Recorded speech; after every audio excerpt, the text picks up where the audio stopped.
कृष्ण जन्माष्टमीचा पवित्र उत्सव आणि आपल्या लाडक्या कानासाठी एक अनोखी मिठास। आज आपण बनवणार आहोत एक स्पेशल प्रसाद। नमस्कार, मी आहे प्रथमेश आणि तुमचं माझ्या चॅनलवर पुन्हा एकदा मनापासून स्वागत आहे। आज आपण बनवणार आहोत कृष्ण जन्माष्टमी स्पेशल सुंटवडा प्रसाद, जो आपल्या लाडक्या कानाला खूप आवडतो। चला तर मग आपण या रेसिपीला सुरुवात करूयात। सुरुवातीला एक कढई घेऊन त्यात 1 वाटी सुकं खोबरं टाकून मंद गॅसवर भाजून घ्यायचं।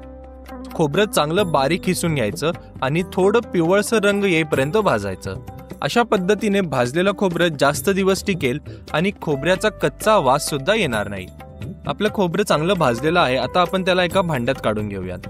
आता त्यात सेम कढईत तीळ आणि खसखस एकत्र टाकून साधारण 1 मिनिट भाजून घ्यायचं। कढई गरम असल्यामुळे जास्त वेळ भाजायचं नाही, नाहीतर मिश्रण कढईत चिकटण्याची शक्यता असते। हे मिश्रण चांगलं भाजलेलं आहे आणि त्याला आता आपण एका भांड्यात काढूयात। त्याच कढईत 1 चमचा बडीशेप टाकून हलकं भाजून घेऊयात। त्यानंतर बदाम, पिस्ता आणि 2 हिरवी वेलची सुद्धा थोडंसं भाजायचं। तुम्हाला हवं तर तुम्ही काजू पण ऍड करू शकता। माझ्याकडून काजू मिस झालं, पण ते ऑप्शनल आहे। आता सुंठ घेऊन खलबत्त्यात त्याला चेचून घ्यायचं किंवा तुम्ही डायरेक्टली मिक्सरमध्ये सुद्धा मिक्स करू शकता। खलबत्त्यात चेचून त्याला मिक्सरमध्ये आता फाईन पावडर त्याची तयार करून घ्यायची।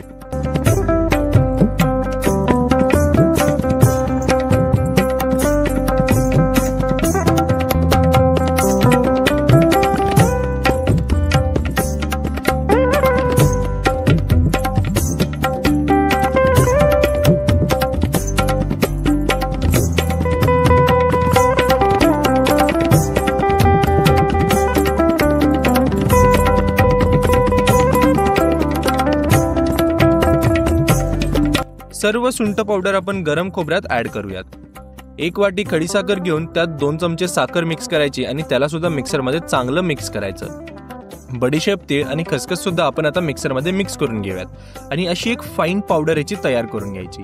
हे सर्व मिश्रण आता एकत्र भांड्यात घ्यायचं आणि त्याला छान असं मिक्स करून घ्यायचं।